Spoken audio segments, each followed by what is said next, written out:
Assalamualaikum warahmatullahi wabarakatuh. Perkenalkan, nama saya Nida Khalila dengan NIM 2103283 dari kelas Negosiasi dan Advokasi Bisnis 6B.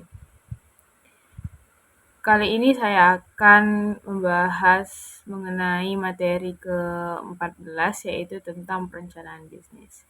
Sebelum itu, saya akan menjelaskan apa sih perencanaan bisnis itu. Perencanaan bisnis atau business plan adalah dokumen yang menjelaskan secara rinci tujuan perusahaan dan rencananya untuk mencapai tujuan tersebut.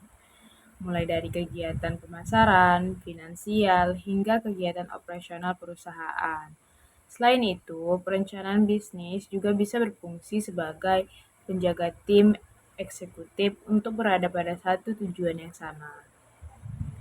Perencanaan bisnis ini akan ditinjau dan diperbaharui secara berkala untuk mencerminkan tujuan atau hal-hal yang sudah dicapai atau ada yang telah mengalami perubahan. Perencanaan bisnis yang matang juga bisa menjadi sebagai senjata ampuh untuk menarik hati para investor atau untuk meminjam sejumlah dana dari lembaga keuangan seperti bank.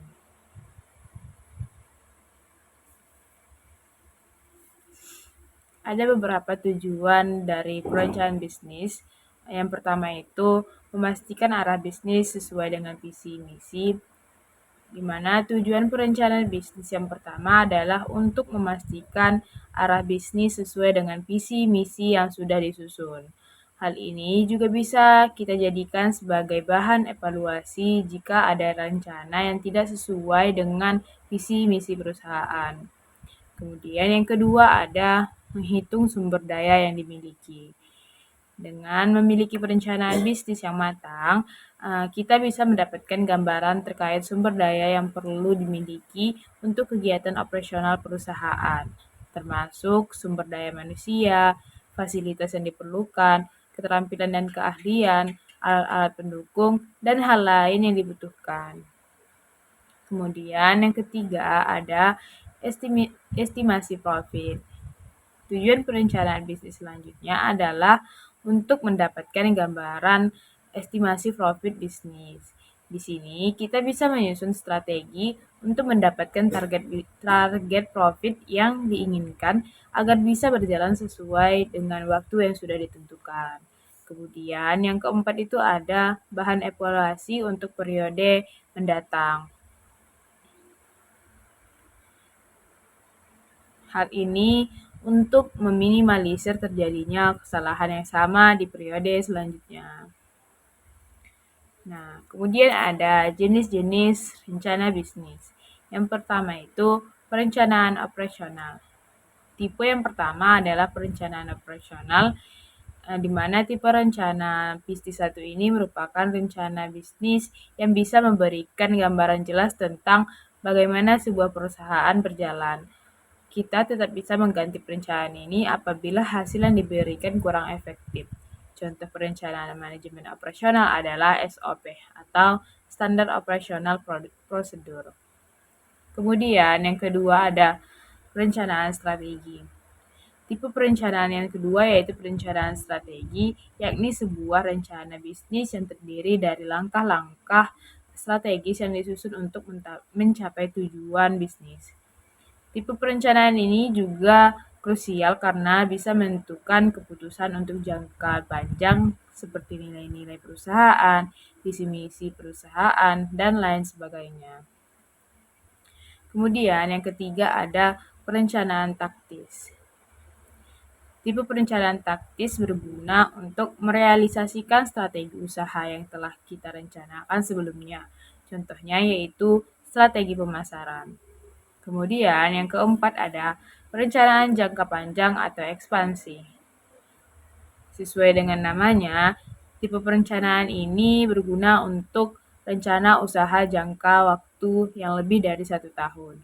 Lantas, apa tujuan dari perencanaan jangka panjang? Tujuannya adalah untuk memproyeksikan keberhasilan dari sebuah perusahaan dalam skala lebih besar, seperti go internasional atau mencapai IPO. Kemudian yang kelima ada rencana bisnis startup. Jenis rencana bisnis ini digunakan untuk mengumpulkan dana dari investor untuk memulai bisnis baru. Ini biasanya mencakup informasi tentang pendiri perusahaan, produk atau layanan yang akan mereka tawarkan, pasar yang mereka targetkan, dan proyeksi keuangan mereka. Ada beberapa komponen perencanaan bisnis. Yang pertama, identitas perusahaan dan visi misi. Komponen perencanaan bisnis ini adalah identitas perusahaan dan misi misi, di mana identitas perusahaan ini meliputi nomor akta pendirian, nama pendiri, izin, dan sebagainya.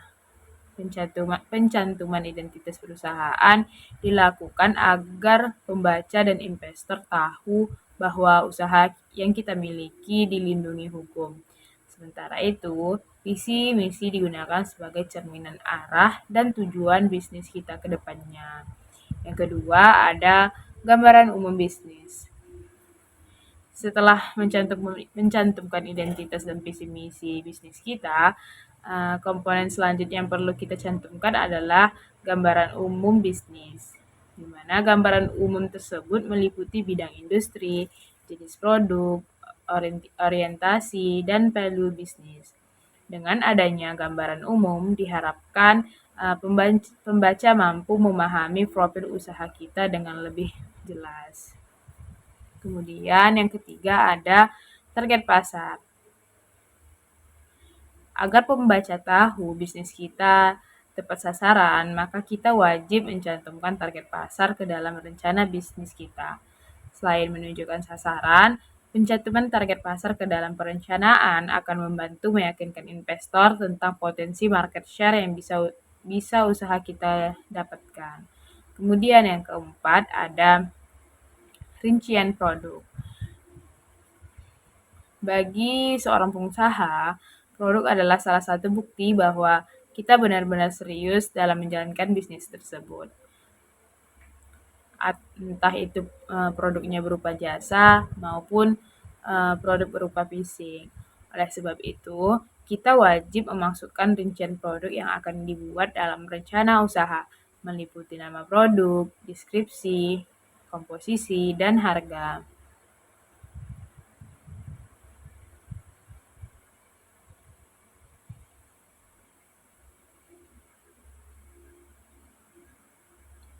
Kemudian yang kelima ada rencana pemasaran. Setelah produk siap, tentu kita memasarkannya agar perusahaan mendapatkan omset. Oleh karena itu, tetapkanlah rencana strategi pemasaran secara matang agar ekspansi bisnis semakin luas dan banyak orang mengenal produk yang kita miliki. Setelah itu, masukkan rencana strategi kita ke dalam business plan agar para pembaca dan investor bisa mengevaluasi seefektif apa strategi tersebut. Kemudian yang keenam itu ada biaya operasional. Kita wajib mencantumkan biaya operasional ini dalam rencana agar tahu berapa banyak modal yang kita butuhkan guna memulai usaha. Apabila keperluan biaya operasional tinggi, maka kita bisa mengambil keputusan untuk mencari investor.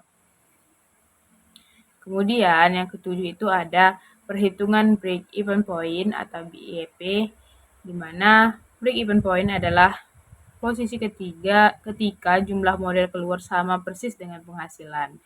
Istilah sederhana untuk menyebut BEP adalah balik modal.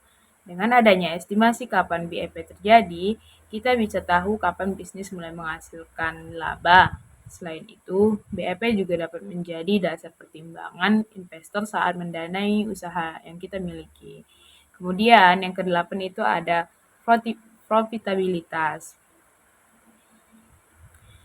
di mana tujuan kita untuk mendirikan usaha adalah memperoleh keuntungan setinggi-tingginya. Untuk itu, kita juga harus merencanakan estimasi perhitungan profit. Selain memperkirakan profitabilitas perusahaan, perhitungan ini dapat menjadi sokongan moral bagi kita, tim, dan investor. Karena sekarang telah diketahui perusahaan memiliki target laba yang harus dicapai. Terus yang kesembilan itu ada analisa persaingan dan strategi. Selain fokus dengan kemajuan perusahaan, kita juga perlu melakukan analisa pesaing. Dengan demikian, kita dapat membuat rencana strategis guna mengalahkan kompetitor dan menjadikan usaha kita penguasa pasar. Kemudian yang ke-10 itu ada evaluasi, di mana kita bertugas untuk meninjau kembali semua hal yang sudah kita lakukan. Dengan begitu, kita juga bisa mengetahui kekurangan dan kelebihan dari bisnis yang kita miliki.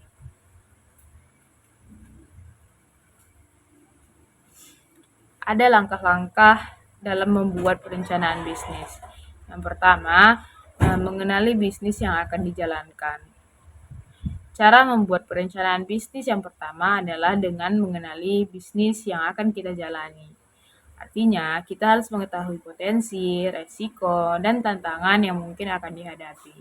Selain itu, mungkin kita ingin menggunakan teknik analisis SWOT untuk bisa membangun bisnis yang diinginkan dan untuk mendapatkan keuntungan yang maksimal. Kemudian yang kedua ada tentukan arah bisnis.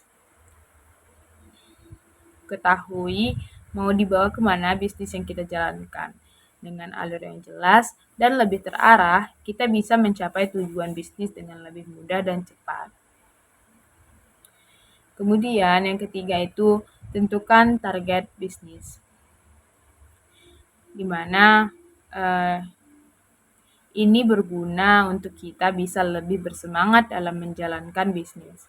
Selain itu, target bisnis juga bisa menjadi kunci untuk menarik perhatian investor.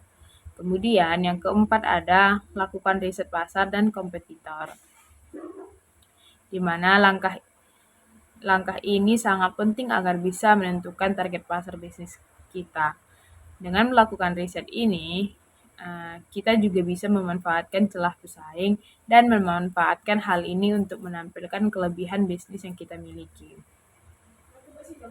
Kemudian yang kelima ada mengetahui SWOT bisnis yang dijalankan, di mana strength, weakness, opportunities, dan threats atau kekuatan, kelemahan, peluang, dan ancaman adalah analisis yang cukup dalam terkait bisnis tersebut. Dengan begitu, kita bisa mengetahui kekuatan, kelemahan, peluang, serta ancaman dalam bisnis yang kita miliki. Kemudian yang keenam, membuat timeline, di mana membuat agar dijadikan gambaran tentang kapan rencana bisnis kita bisa berjalan. Umumnya, timeline dibuat per kuartal di setiap tahun, di mana pada akhir kuartal akan dilakukan evaluasi.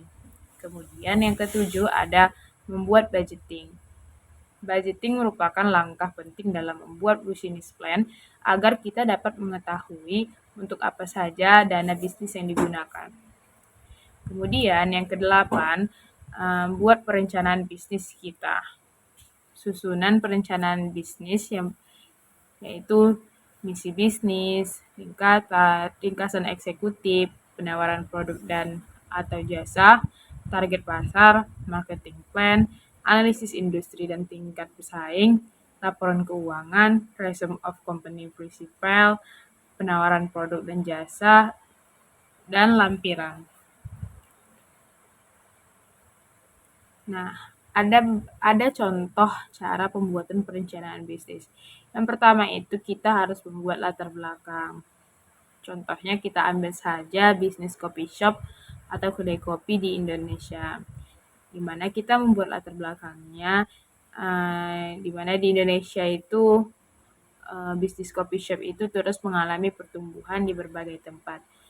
Mulai dari pelosok desa hingga perkotaan yang saat ini sudah mencapai 10% kedai kopi dan diprediksi masih akan terus tumbuh hingga tahun 2020 dengan total pendapatan dari sektor usaha bisnis kedai kopi mencapai 4,16 miliar setiap tahun. Itu menurut Idris Susadi Putra pada tahun 2018. Peningkatan dan pertumbuhan usaha bisnis kedai kopi ini tidak terlepas juga dari terus meningkatnya jumlah masyarakat Indonesia yang mengkonsumsi kopi. Hasil riset Pusat Data dan Sistem Informasi Pertanian Dirjen Perkebunan Republik Indonesia pada tahun 2017 mencatat bahwa diperkirakan jumlah masyarakat penikmat kopi di Indonesia terus mengalami peningkatan secara drastis. Bisnis ini berfokus pada lifestyle meminum kopi yang sedang hype untuk usia remaja. Bahan baku utama yang dipakai pada bisnis ini menggunakan biji kopi yang langsung diambil dari kebun perusahaan sehingga dapat menjamin ketersediaan bahan baku dalam proses produksi. Hal tersebut juga membuat kita dapat memberikan produk yang berkualitas dan juga dapat menjaga kualitas dari produk yang kita hasilkan. Aroma rasa kopi juga bisa memajukan industri kopi dalam negeri. Selain itu, bisnis ini juga dapat memberikan dampak ekonomi pada daerah sekitar dengan memperkerjakan masyarakat sekitar, di mana dapat membantu perekonomian masyarakat sekitar dan juga bisnis ini sejalan dengan nawacita pemerintah dalam hilirisasi hasil-hasil bumi Indonesia. Kemudian setelah membuat latar belakang, kita harus membuat nama bisnis. Contohnya saja, nama bisnisnya yaitu Aroma Rasa Coffee Shop. Kemudian kita harus membuat lebih mendetail tentang kopi, tentang produk yang akan kita jual, seperti mencantumkan bidang usaha, visi, misi, deskripsi bisnis, keunikan produk, rincian produk, target pasar, rencana pemasaran, sumber daya manusia, sumber pemodalan, biaya operasional yang diperlukan, strategi pemasaran, potensi keuntungan, target dan timeline bisnis. Nah, sesuai dengan latar belakang tadi, kita bisa membuat sendiri contoh perencanaan bisnis. Kembali lagi, lebih dalam kita bahas tentang perencanaan bisnis ini, di mana setiap bisnis membutuhkan rencana bisnis, terutama bisnis baru dan bisnis yang mengharapkan perubahan atau pertumbuhan. Nah, sayangnya masih banyak pebisnis yang hanya memiliki sedikit pengalaman dalam membuat rencana bisnis, di mana mereka tidak mengetahui alasan mengapa mereka membuat rencana bisnis atau untuk siapa rencana tersebut sesungguhnya ditujukan. Lemahnya pemahaman mengenai perencanaan bisnis sering menyebabkan kegagalan bagi sebuah bisnis. Hal itu menyebabkan perencanaan strategis adalah kunci sukses untuk mengembangkan bisnis. Rencana bisnis berfokus pada tercapainya sebuah tujuan tertentu. Tentunya tujuan bagi sebuah usaha adalah keuntungan dan keberlangsungan usaha. Sukses sebuah bisnis ditentukan dalam perencanaan strategis dan langkah-langkah usaha untuk menerapkan rencana tersebut. Dalam menyusun perencanaan bisnis, tentu memiliki maksud dan tujuan yang ingin dicapai. Rencana bisnis biasanya disusun dengan maksud dan tujuan jika ingin memulai sebuah bisnis baru, menjalankan dan mengembangkan usaha, dan mengajukan permohonan pembiayaan atau kredit. Biasanya poin terakhir biasanya merupakan tujuan dan sekaligus alasan kebanyakan orang mengapa mereka menyusun rencana bisnis. Namun demikian, semakin banyak orang menyadari bahwa rencana bisnis juga penting bagi pengelolaan bisnis untuk dijadikan pedoman dan panduan dalam berusaha. Sebuah rencana bisnis yang baik bisa membantu meyakinkan investor atau kreditor untuk memberikan modal yang dibutuhkan. Sebaliknya, rencana bisnis yang buruk bisa berdampak negatif terhadap bisnis yang kita miliki. Semakin kuat rencana bisnis, semakin kuat profesionalisme dan persuasivitasnya. Semakin besar kesempatan untuk mendapatkan modal yang dibutuhkan. Paparan di atas memberikan Paparan tadi memberikan pemahaman bahwa betapa pentingnya rencana bisnis bagi perusahaan yang baru mulai, yang membutuhkan dukungan keuangan yang besar dan yang berencana untuk go public di masa mendatang. Nah, jika menyusun rencana bisnis dengan tujuan yang bukan dari saya jelaskan tadi, apa perlukah untuk tetap menyusun rencana bisnis tersebut? Nah, jawabannya adalah jika seluruh perusahaan dibiayai dana pribadi atau jika perusahaan tidak pernah berpikir untuk mengambil pinjaman baik jangka pendek maupun jangka panjang, dan jika perusahaan tidak pernah mengambil kredit, jika perusahaan tidak pernah berencana untuk tumbuh dan menjadi lebih besar daripada yang ada sekarang ini, maka benar bahwa perusahaan tidak membutuhkan perencanaan bisnis.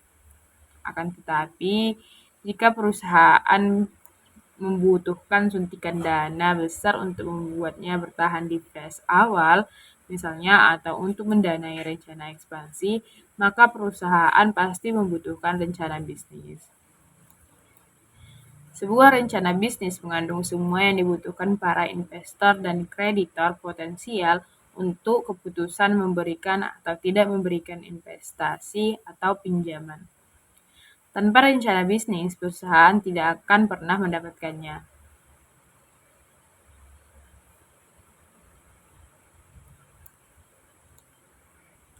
Penyusunan perencanaan bisnis. Perencanaan bisnis lebih banyak menggunakan data empiris daripada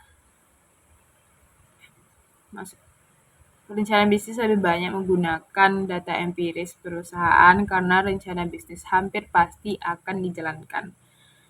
Kapasitas produksi saat ini, jumlah karyawan yang dimiliki oleh perusahaan, model yang saat ini dimiliki dan sebagainya, informasinya berdasarkan data empiris perusahaan yang diperoleh dari data internal perusahaan.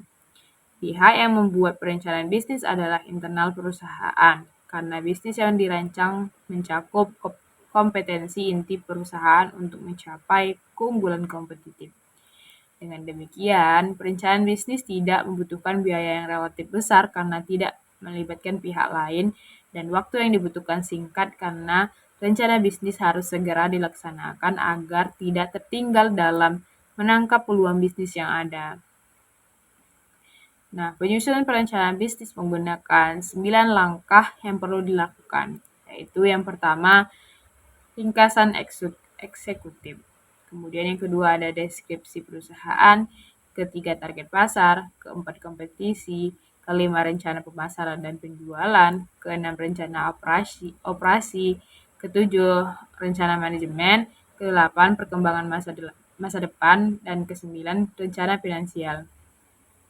Nah, saya akan menjelaskan masing-masing langkah dalam menyusun perencanaan bisnis. Langkah pertama yaitu ringkasan eksekutif.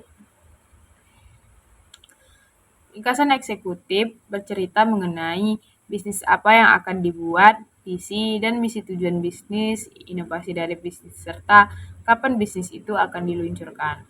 Sederhananya, bagian ini adalah bagian kesimpulan dari sebuah rencana bisnis atau business plan. Ringkasan eksekutif sangat penting dalam menyusun perencanaan bisnis karena inilah halaman yang pertama kali dibaca.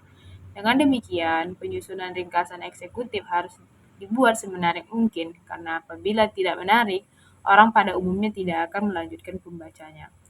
Salah satu trik membuat rencana bisnis atau business plan yang menjual adalah buat ringkasan eksekutif yang menjual. Jumlah halaman dari proposal perencanaan bisnis tidak lebih dari 3 halaman. Proposal rencana bisnis atau business plan merupakan alat yang sangat berguna khususnya bagi mereka yang ingin mengembangkan bisnisnya menjadi lebih besar lagi atau menjalankan bisnis baru. Proposal bisnis juga sering digunakan bagi mereka yang ingin mendapatkan tambahan modal dari para investor maupun lembaga keuangan. Mengingat begitu pentingnya fungsi ringkasan eksekutif dalam proposal perencanaan bisnis, maka yang perlu diperhatikan dalam ringkasan eksekutif adalah yaitu yang pertama harus fokus, di mana Hal yang dibaca pertama kali oleh investor adalah ringkasan eksekutif pada proposal perencanaan bisnis sebelum menanamkan dananya. Ringkasan eksekutif akan dapat menjadi pertimbangan bagi investor akan ketertarikannya pada investasi pada bisnis tersebut. Apabila tidak menarik dan terlalu panjang, maka bisa jadi investor tidak akan tertarik untuk melanjutkan membaca. Oleh karena itu, menyusun ringkasan eksekutif harus fokus dan tidak terlalu panjang dan tentunya menarik. Kemudian yang kedua ada mudah dipahami. Meskipun ringkasan eksekutif disarankan untuk dibuat secara singkat, namun ringkasan eksekutif juga harus mampu dipahami oleh banyak kalangan.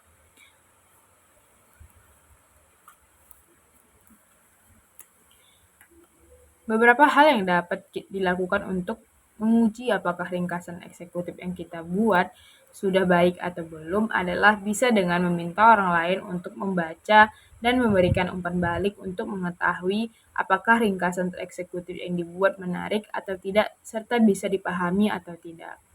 Kemudian yang ketiga, realistis. Ringkasan eksekutif yang dibuat harus realistis dan tidak bombastis.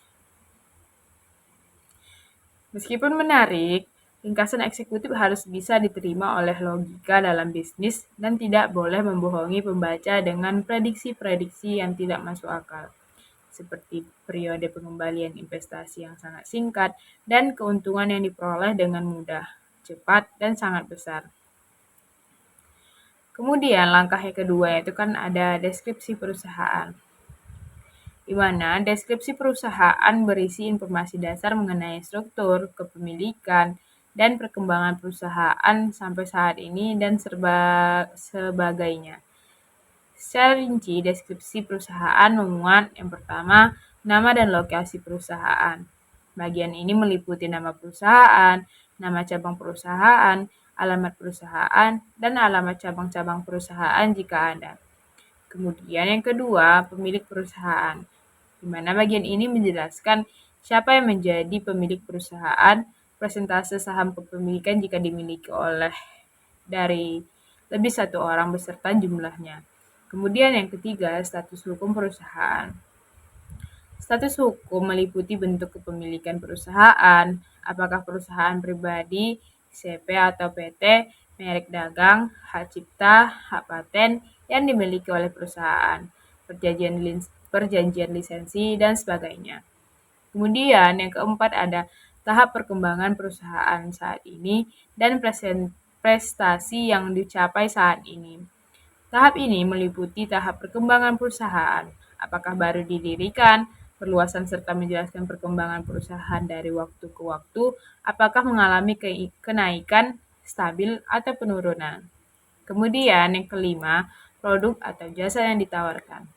Perusahaan menjelaskan jenis produk yang ditawarkan beserta fungsinya, serta rencana pengembangan produk ke depan. Keenam, kesehatan industri dan trennya. Perusahaan perlu menjelaskan bidang industri usaha yang direncanakan, tren industri tersebut serta tantangannya dan rencana ke depan dalam memaksimalkan kesempatan dan dalam menghadapi tantangan yang ada.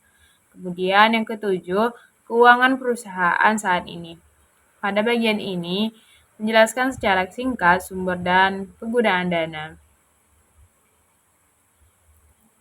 Langkah ketiga yaitu target pasar. Ada beberapa perusahaan yang ingin menjangkau konsumen dari semua kalangan.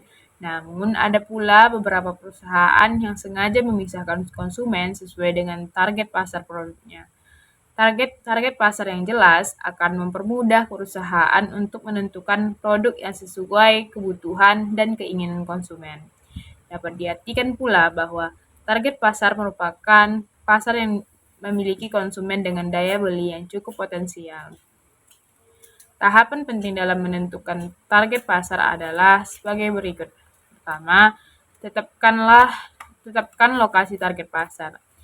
Sediakan data-data tentang lokasi geografis target pasar yang direncanakan, lingkungan, kota, desa, pinggiran kota, dan lain-lain. Kemudian yang kedua, deskripsikan karakteristik demografis target konsumen.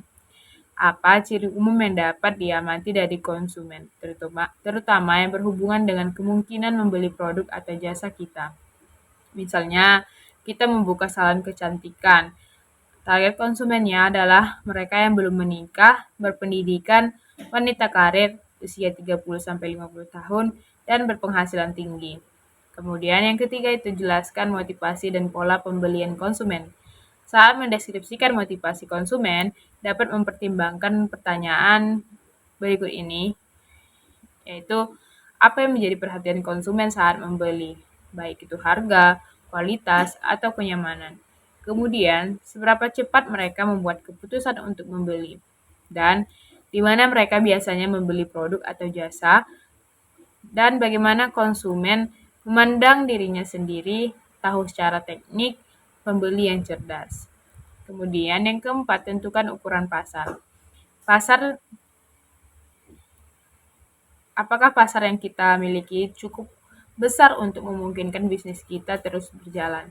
Sebaliknya, apakah pasar kita terlalu besar sehingga kita tidak bisa menggapainya dengan mudah? Untuk beberapa bisnis, terutama bisnis kecil, menentukan apakah ukuran pasar sudah cukup atau belum lebih bergantung pada intuisi.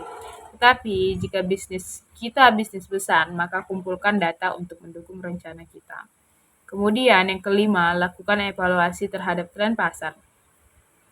Bagian ini ditonjolkan tren di pasar kita, terutama tren yang akan memberi pengaruh positif pada bisnis kita.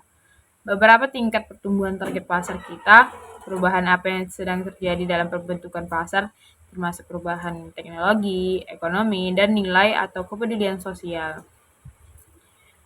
Kunci utama dalam membuat perencanaan dan menjalankan bisnis adalah memahami konsumen kita. Siapa mereka, apa yang mereka inginkan, bagaimana mereka membeli. Informasi tersebut sangat membantu keberhasilan dalam mendesain produk atau jasa, mengembangkan pemasaran, dan memastikan penjualan. Kemudian langkah keempat itu ada kompetisi. Saat menjalankan bisnis, adanya persaingan pasar memang bukan hal yang baru. Baik usaha yang memiliki peluang besar cukup bagus ataupun peluang usaha yang pasarnya tidak terlalu bagus. Bagus tidaknya peluang usaha di sini tentunya kita ukur dengan tingginya permintaan pasar. Oleh karena itu, maraknya pertumbuhan usaha saat ini ternyata berhasil menciptakan persaingan pasar yang semakin ketat. Keadaan ini tentu saja memaksa para pengusaha untuk menggunakan berbagai cara dalam strategi mereka. Banyak cara yang mereka lakukan agar usahanya tidak kalah bersaing dengan peluang usaha lainnya, sehingga masih bisa bertahan bahkan berkembang di tengah persaingan pasar yang semakin ramai.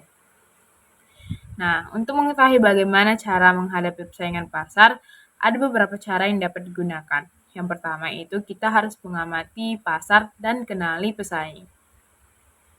Menghadapi pesaing terlebih dulu, lihatlah potensi pasar yang ada, serta cari tahu siapa pesaing yang kompeten saat ini sehingga tidak salah langkah dalam menentukan strategi. Dengan mengetahui siapa pesaing, secara tidak langsung menentukan bagaimana cara menghadapinya. Kemudian yang kedua, ciptakan produk yang berbeda. Menciptakan produk yang unik dan belum ada di pasar, maka produk kita memiliki nilai lebih di mata konsumen. Produk yang unik dan berbeda memiliki ciri khas tertentu dan daya tarik tersendiri bagi para konsumen, sehingga mereka lebih mengenali produk kita dan memilih produk tersebut dibandingkan produk lainnya yang ada di pasaran. Kemudian yang ketiga ada tonjolkan keunggulan produk. Fokuskan diri untuk lebih menonjolkan keunggulan produk kita. Misalnya dengan cara mempertahankan kualitas produk atau pelayanan prima yang selama ini ditawarkan kepada konsumen. Sehingga loyalitas konsumen terhadap produk akan semakin meningkat. Kemudian yang keempat ada pelajari kelebihan dan kelemahan pesaing. Menggunakan cara ini bisa mengetahui kelebihan apa yang dimiliki pesaing dan memanfaatkan kelemahan pesaing sebagai peluang untuk memenangkan persaingan pasar. Ciptakan produk yang tidak diciptakan pesaing atau berikan pelayanan yang tidak disediakan oleh pesaing, karena dengan menawarkan apa yang tidak dimiliki pesaing, maka peluang untuk memenangkan pasar semakin terbuka. Kemudian yang kelima ada menawarkan harga yang bersaing. Memberikan harga yang bersaing bukan berarti harus menurunkan harga dan memperbesar kerugian usaha. Strategi ini bisa dilakukan dengan cara memberikan bonus untuk pembelian tertentu. Misalnya, bila pesaing menjual produk dengan harga yang lebih murah, maka untuk menghadapinya bisa menawarkan produk beli 2 gratis 1. Jadi, harga produk masih bisa bersaing tanpa harus menurunkan harga dengan drastis. Kemudian yang ke-6 ada buatlah event untuk mempromosikan produk.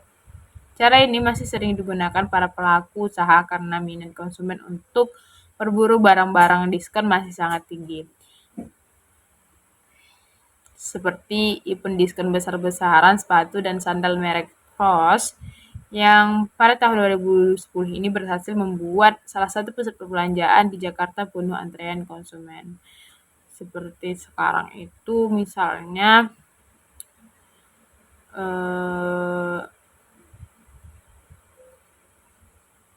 penjualan sepatu yang setiap bulannya ada diskon 10% mungkin. Kemudian langkah kelima yaitu rencana pemasaran dan penjualan, di mana pada rencana ini menggambarkan strategi untuk menjaga konsumen dan penjualan. Ini menjadi penting bagi pelaku bisnis, investor maupun pemberi pinjaman karena dapat melihat beberapa hal. Yang pertama, cara pemasaran yang realistis dan efektif dalam biaya untuk memberi informasi kepada konsumen mengenai produk atau jasa dan keuntungan yang ditawarkan. Kemudian yang kedua, tenaga penjualan yang efektif. Yang ketiga, teknik dan metode penjualan yang tepat. Pemasaran merupakan aktivitas yang membuat konsumen menyadari adanya produk atau jasa dan keuntungan yang ditawarkan. Aktivitas pemasaran mencakup mengiklankan baik itu cetak, radio, TV, dan internet, menghasilkan materi pendukung seperti brosur, lembar informasi produk, mempersiapkan website perusahaan, melakukan hubungan publik atau press release dan acara, menghadiri pemetaan perdagangan, dan menawarkan sampel gratis.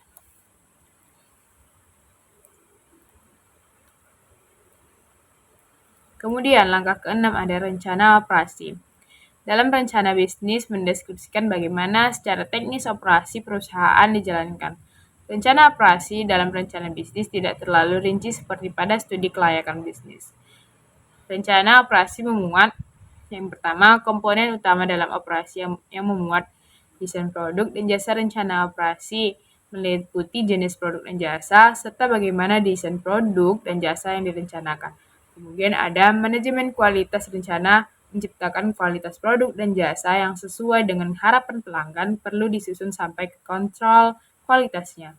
Kemudian ada perencanaan proses dan kapasitas. Perencanaan operasi memasukkan rencana bagaimana produk tersebut diproses serta beberapa kapasitas produksi untuk memenuhi kebutuhan pelanggan. Kemudian penentuan lokasi fasilitas. Kemudian elemen kedua itu elemen operasi yang memberikan keunggulan kompetitif.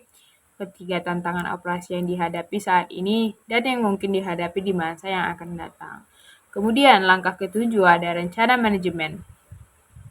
Investor dan memberi pinjaman ingin memastikan bahwa perusahaan dipimpin oleh pemimpin yang kompeten. Jika sedang mengembangkan rencana untuk mencari dana, fokus pada latar belakang tim manajemen. Buatlah rangkuman tentang kualifikasi mereka yang relevan secara singkat dan objektif. Sebaliknya, jika sedang membuat rencana untuk keperluan internal, konsentrasi pada struktur kepegawaian.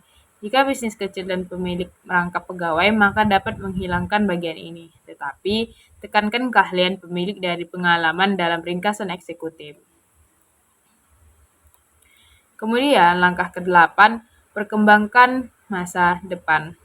Rencana bisnis adalah peta jalan untuk perusahaan, maka orang membaca rencana bisnis memerlukan pemahaman yang jelas mengenai tujuan akhir. Pada bagian ini, menunjukkan tujuan jangka panjang dan patokan pencapaian yang direncanakan. Paparan tentang perkembangan masa depan penting bagi investor karena investor menginvestasi uang mereka di perusahaan, ingin memperkirakan berapa banyak keuntungan yang mungkin diperoleh dan seberapa besar perusahaan akan berkembang sehingga mereka memahami keuntungan dalam investasi mereka. Bagian ini menjelaskan tentang apa yang diharapkan terjadi pada perusahaan dalam 1 tahun mendatang, 5 tahun mendatang, 10 tahun, ataupun selainnya. Pada bagian ini, deskripsikan visi dan rencana jangka panjang, di mana jelaskan serinci mungkin dengan berfokus pada masalah. Yang pertama, tingkat penjualan, kedua, tingkat atau margin keuntungan, yang ketiga, jumlah karyawan, yang keempat, jumlah lokasi, yang kelima, jumlah produk atau lini produk, dan yang keenam, pangsa pasar. Tujuan perusahaan bisa bersifat kualitatif atau kuantitatif. Jika belum menentukan tujuan kuantitatif secara spesifik, maka masukkan tujuan yang lain. Meskipun hal tersebut tidak serinci tujuan penjualan atau keuntungan, tetapi masih dapat mengindikasikan arah bisnis perusahaan. Tujuan kualitatif misalnya menguasai pasar, menembus pasar baru, menjadi inovator industri, atau menjadi pasar terdepan dalam hal kualitas. Nah, ada beberapa langkah dalam membuat perkembangan masa depan. Yang pertama, membuat daftar yang akan dicapai menuju tujuan jangka panjang. Berikan tujuan numerik angka penjualan dan keuntungan, jumlah konsumen, karyawan, dan lokasi target. Kemudian yang kedua, menentukan langkah spesifik yang akan dilakukan untuk mencapai patokan pencapaian tersebut. Kemudian yang ketiga ada resiko yang paling mungkin dihadapi dan langkah-langkah untuk mengurangi resiko tersebut. Keempat, mendeskripsikan strategi keluar untuk perusahaan. Misalnya, jika membangun bisnis dalam jangka tertentu, akan keluar dari bisnis tersebut. Kemudian, langkah yang ke-9 ada rencana finansial. Analisis perencanaan keuangan dalam suatu usaha lebih banyak didasarkan kepada data-data proyeksi keuangan dan bukan data keuangan historis. Proyeksi keuangan tersebut berupa proyeksi kebutuhan modal awal, perkiraan penjualan dan arus kas, analisis yang mendukung berupa BEP, dan proyeksi keuntungan. Perencanaan bisnis untuk keuangan bisa hampir sama dengan studi kelayakan bisnis pada aspek keuangan. Nah, dalam perencanaan bisnis biasanya banyak menggunakan analisis SWOT, di mana analisis SWOT adalah suatu metode perencanaan strategis yang digunakan untuk mengevaluasi faktor-faktor yang menjadi kekuatan, kelemahan, peluang, dan ancaman yang mungkin terjadi dalam mencapai tujuan dari kegiatan proyek atau kegiatan usaha atau perusahaan, baik lembaga dalam skala yang lebih luas. Untuk keperluan tersebut diperlukan kajian dari aspek lingkungan, baik yang berasal dari lingkungan internal maupun eksternal, yang mempengaruhi pola strategi perusahaan atau lembaga dalam mencapai tujuan. Metode SWOT banyak dipakai di dunia bisnis dalam menetapkan perencanaan strategi perusahaan berkaitan dengan aspek penerapan di dunia bisnis.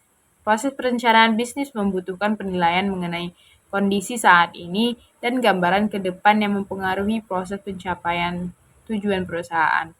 Dengan analisis SWOT akan didapatkan karakteristik dari kekuatan utama, kekuatan tambahan, faktor netral, kelemahan utama, dan kelemahan tambahan berdasarkan analisis lingkungan internal dan eksternal yang dilakukan. Di sini saya akan menguraikan masing-masing mengenai analisis SWOT. Yang pertama itu strength, merupakan analisis kekuatan, yaitu situasi ataupun kondisi yang merupakan kekuatan dari suatu organisasi atau perusahaan pada saat ini. Kemudian yang kedua ada weakness, merupakan analisis kelemahan, yaitu situasi ataupun kondisi yang merupakan kelemahan dari suatu organisasi atau perusahaan pada saat ini. Kemudian yang ketiga ada opportunity, yaitu analisis peluang, situasi atau kondisi yang merupakan peluang di luar suatu organisasi atau perusahaan dan memberikan peluang berkembang bagi organisasi di masa depan. Kemudian yang keempat ada threats, yaitu analisis ancaman, cara menganalisis tantangan atau ancaman yang harus dihadapi oleh suatu perusahaan ataupun organisasi untuk menghadapi berbagai macam faktor lingkungan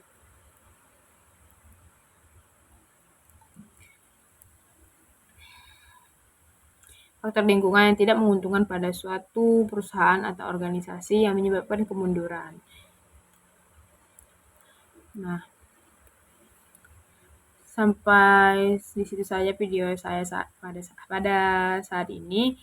Lebih dan kurangnya mohonlah dimaafkan. Jika ada salah-salah kata mohonlah dimaafkan. Sekian saya akhiri. Wabillahi taufiq wal hidayah. Assalamualaikum warahmatullahi wabarakatuh.